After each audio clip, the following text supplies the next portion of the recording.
Erika. Most of you won't know me. I've never spoken before.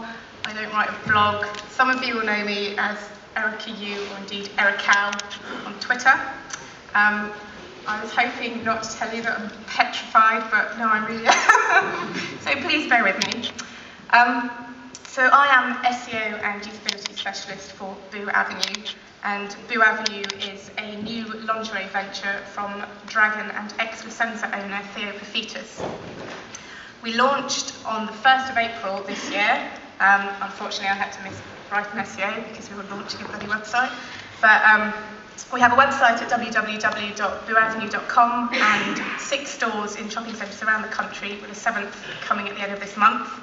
We sell lingerie, nightwear, swimwear, home and beauty accessories at very affordable prices, so I suggest you get on there once we're out of here. But as to what I'm talking about, let's kind of rewind a year or so to when I saw a job vacancy for an SEO to join a new women's fashion brand and really get to have a say in some of those technical decisions at the start of building a website. But you know, having previously worked on a 10-year-old site and with some agency clients, you come in as an SEO and you just go, oh God, why did you do that? What am I going to do with it? You know, this is my chance to get in and actually make those decisions myself. And what I found was actually coming up with the URL structure turned out to be quite the learning curve. So I'm going to share my experience with doing that with you. And even if it's something that you're not having to worry about at the moment, I hope it will give you a little bit of insight as to why you might complain a lot about e-commerce URLs. So first, what makes a URL friendly? This is my take on it. So one, you want to include keywords to assist the perceived relevance when it's on a listings page, which will help your click-throughs. And it maximises anchor text when people are posting URL-only links, which they do quite a lot, especially in forums. You want them to be concise, just to make them more readable. Again, it helps find the relevance in them. And unique, so that every page is only accessible via one URL. So the first step in coming up with a URL structure on an e-commerce site like ours, which was going to be very database and rule driven, was to identify the various page types that we'd have to be working with. So we've got top level category pages such as lingerie, nightwear, swimwear, and this is where we're showcasing promotions and collections and giving our sort of browsing users a chance to sort of go down into subcategories from there. We've got subcategory pages, which are product listings, and they have this faceted navigation on the side, letting people filter their options down by size, colour, style, etc. And we actually wanted those filtered subcategories to be pages in their own right, because in fashion, and especially in lingerie, being able to have pages for things like pink 32D bra is a really great way of catching a lot of your long tail keywords.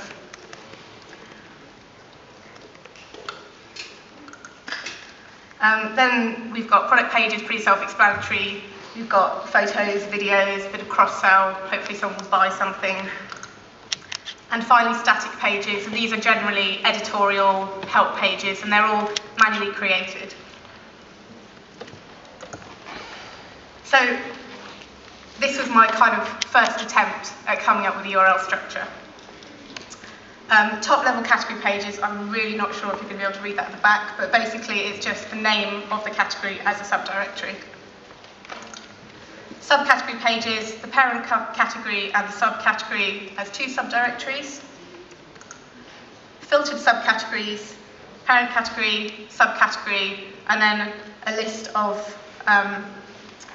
the filter values appended to the end. Product pages, the product name and the colour. Now, the reason this is a bit like this, we've got various technical restrictions that mean each product colour pair on the site has its own page but can't be named individually, which is a complete pain, but this was the kind of easiest way to get around making it unique. And then static pages, and because these are all manually created for their own purpose, quite frankly, they could be absolutely anything. So you end up with something like this, and I'm kind of hoping that you're all looking at that going, yeah, that's kind of maybe what I'd have come up with, otherwise I'll just leave now. But The trouble with this is when you stop looking at it like a human and start looking at it like a computer, you get something a little bit more like this. So this is basically replacing any random string in there just with words. And suddenly you have the problem that your top level category URL looks identical to your product URL and looks identical to any of your random static pages. Again, your subcategory pages look a lot like your static pages, and you've got no way of determining your filters, and you're kind of asking your system to know that pink is a colour, balconette is a bra style, 32F is a bra size, and that's really asking for quite a lot. And that's why you'll find with a lot of e-commerce sites, you'll have URLs such as category.aspx ID equals this, and product equals this, content page equals this, and you've got a whole load of numbers. And that's really so that the system is able to identify, well, this is the kind of page I want to show you, and this is the content I need to put on that page. So my challenge was to come up with something that did that, but still met the requirements I had for URLs. And the first thing we had to do here is just say, those static pages are never going to fit into any kind of rules, because they can be anything. Thankfully, we have very few static pages compared to all the dynamic ones. So we have just a set of static URLs. System looks through those first. Is it one of those? Yes, no, right, onto the rules. And these were the rules. So top level category has stayed as it was with just one subdirectory to show the category name. And this is therefore saying, if you show me a URL with one subdirectory, this is going to be a top level category. Subcategory again looks the same as it did before, but here the system just needs to know 2 subdirectories, I'm showing a subcategory. The filtered subcategories were quite fun. So now the system is looking for key value pairs of filter keys and values separated by commas. And you might think, why on earth are you putting commas in your URLs? Well, the reason for this is that we needed a separator that wouldn't appear in any other URL, otherwise something's going to break somewhere. And commas are one of the very few URL safe characters that there are left after you take the obvious ones. Also, Threadless do it, and it kind of seemed like a good idea to just pinch that from them. The other big challenge on these filtered subcategories is making sure that the order of the filters is always the same regardless of selection order, otherwise you're going to start getting loads and loads of duplicate URLs. And I was very, very pleased the day my developer dropped me an email saying, yep, you've done it, cracked it, took me all night, but it's done. Then finally, product. This one was quite a compromise actually, and throughout this whole URL structure project, as it were, the big warning that was coming back from the developers was, if you're going to go with an ID-less approach, you'd better be able to confirm that there will be no duplicate names anywhere. And that was kind of scary.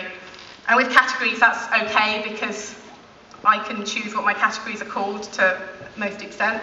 Products, buyers, merchandisers, it's their game really. And I definitely couldn't guarantee that. So we've ended up with the product ID and the colour code on the end of there.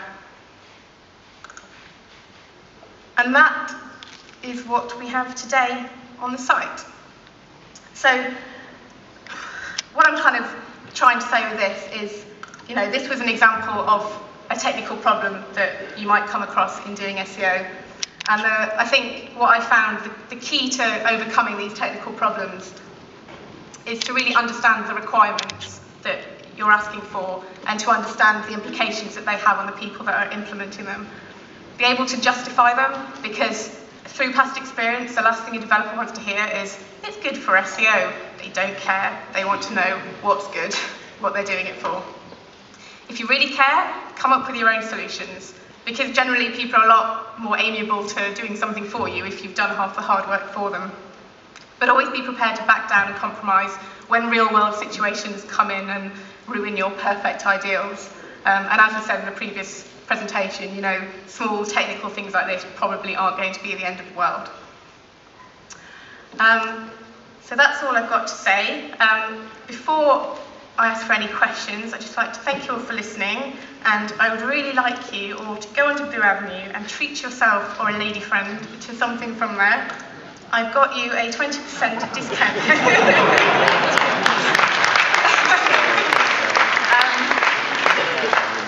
It's valid until the end of Monday. Now, this is very short-lived because we're actually giving away a free pair of knickers with every bra at the moment, and when I told my merchandising director I wanted to give you lot 20% off, she had a little bit of a heart attack. So she only gave me 4 days, so you better get in there quickly. Thank you very much.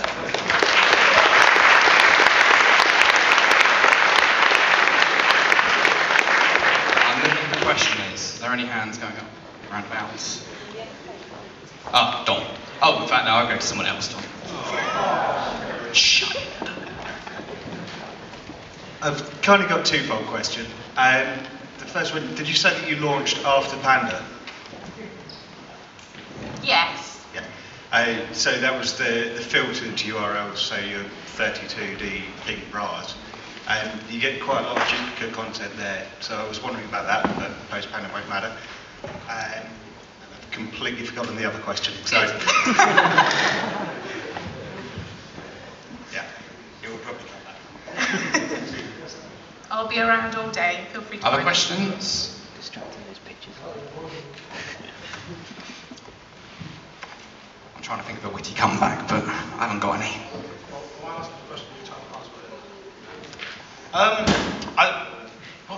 Sorry, you just broke the chair. With the URLs, they're all great, but the actual product URL, was there a reason that you put the colour last rather than first? Because I know when I'm searching for bras, I tend to search for blue bra or green bra brand name, and that's the only sort of like criticism. Was there a reason that you did that technically? And No. if so, just slap the developer. Maybe I'll slap the developer. No, Yeah. there wasn't. It was we want product name, we want colour. Maybe it could have been a bit more thought in which order they went in. No, I mean, it's not that big of a difference. It's just I just wondered if that was. No. Any more, or should we move on to one of our sponsored messages? Ah, Dan Drew.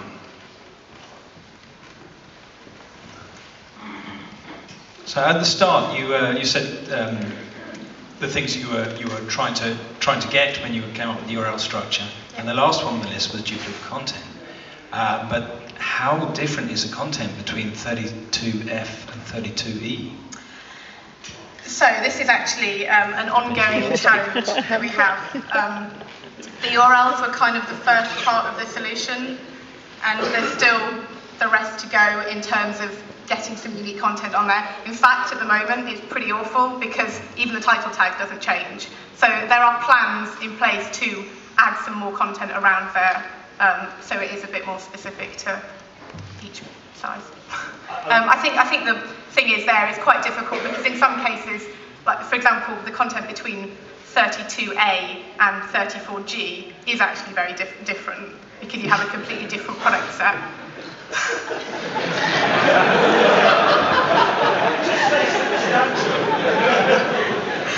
Work in lingerie for a year, you won't even notice the stuff. So it's just about that. Yes, in some cases it's going to be a little bit tenuous. In others it's going to be really valuable. And it's just about trying to find that balance, I think. Fantastic. So if we can have a final round of applause.